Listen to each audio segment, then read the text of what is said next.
Hey, let's talk a little bit today about PTSD and TBI. Not something that I'd normally mention. I was in denial about all this kind of stuff for years, until recently I went on some VA appointments and stuff, and I figured out I had PTSD and TBI, etc. So, emotional dysregulation. I guess that's why one of the reasons why I'm out here in the woods doing this stuff. But so, like pretty much 12 years British Army, then 5 years paramilitary contractor, 3 years in Iraq, 2 years in Helmand, then came over to America, and then inexplicably ended up, most people don't know this, but joining the US Army, during which period of time I did break my back in a parachuting accident. I mean, so other than that, there's nothing really exciting to talk about being in the US Army. I did that because I had this desire to kind of give back.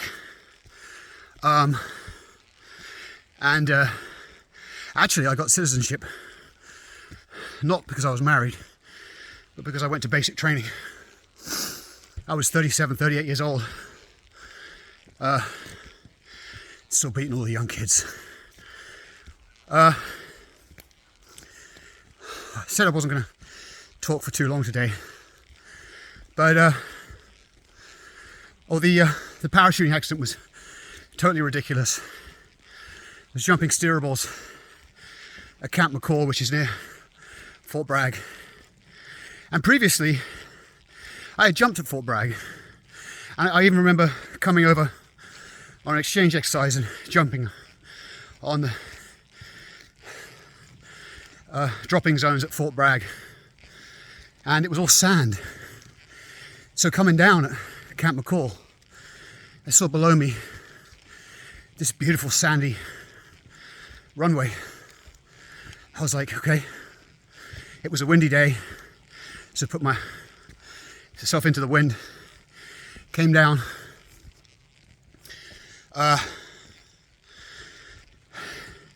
hit the runway. The runway was solid concrete.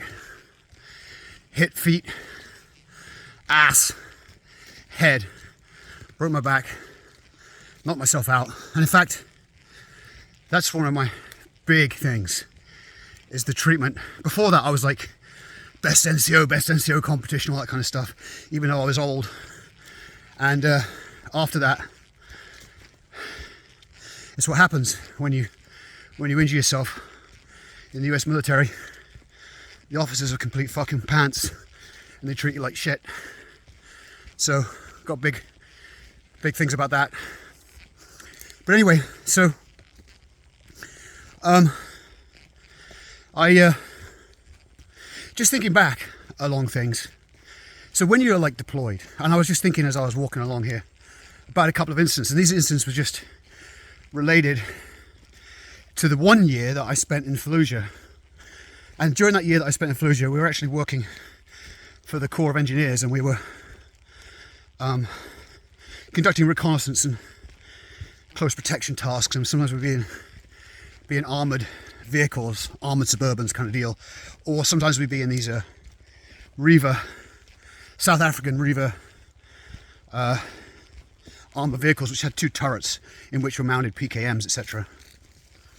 I mean, during that tour, we did have people killed.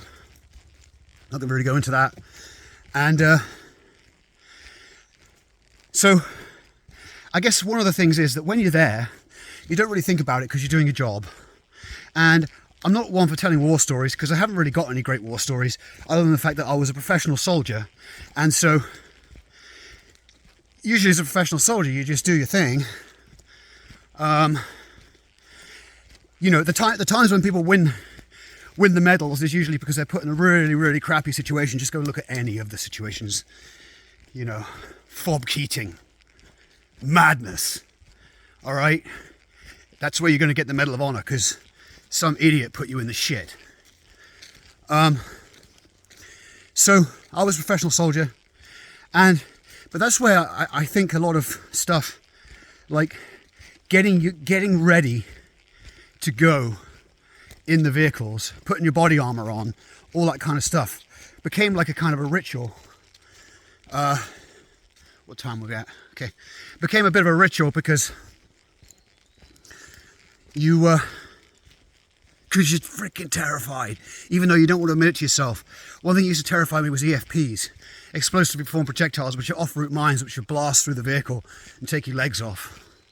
I was terrified of those things. But I wouldn't have talked about that. I just did my job every day. I was thinking, funny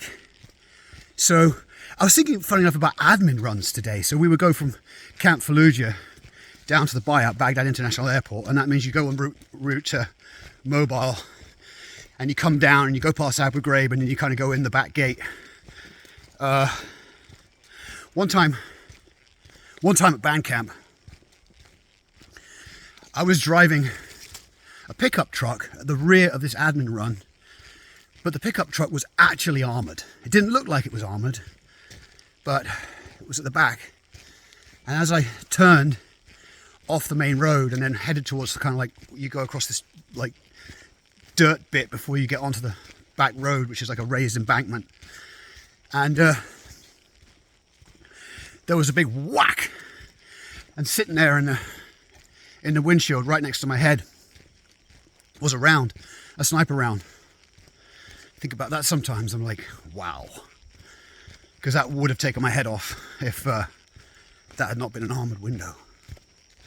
And then, in the Reavers one time, headed back towards Fallujah and weaving between this burning civilian convoy, which had been stopped in the road. There's a place called the Stripwood, which is a place where we'd always get ambushed. And this day, they had been ambushed, and we're kind of weaving between, and I'm up in the turret, and I look down, and for some reason there's this burnt body that's out of the cab laying in the road, and the door has come off and has been laid over this guy. And for the longest time, I can't figure out how that happened. Did somebody come past and rip the door off and put it over him to like cover him up or whatever? Really, really weird. There's general stuff like that, and one of the things is actually that when you are contracting, you don't get the backup that you really want or need when you get contacted.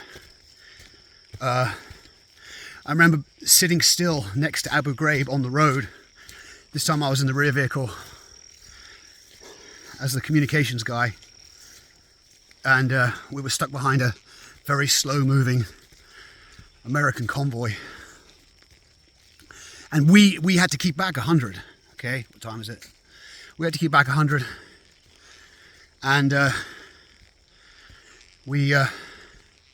suddenly the road right in front of the vehicle gets completely stitched up by incoming PKM fire,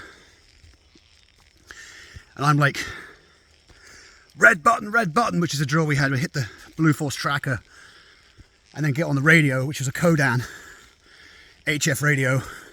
Get on the radio to give the contact report as the guy in the back is opening fire with his saw machine gun, and then we're like, go, and kind of just drove out of the ambush. At that point we didn't really care about the fact that we weren't supposed to get close to the convoy, and it's just general stuff like that. Those are admin runs. And how long have I talked for? 9 minutes. I need to get off this. So it's definitely a thing, but it's not something you need to worry about. Like, oh, this PTSD, this TBI. I got my stuff and I'm dealing with it, and here I am, for various reasons, walking in the woods. I have this intense desire to teach, which is why I have Max Velocity Tactical. It makes me happy, gives me happy thoughts. So it's all good. I better get off.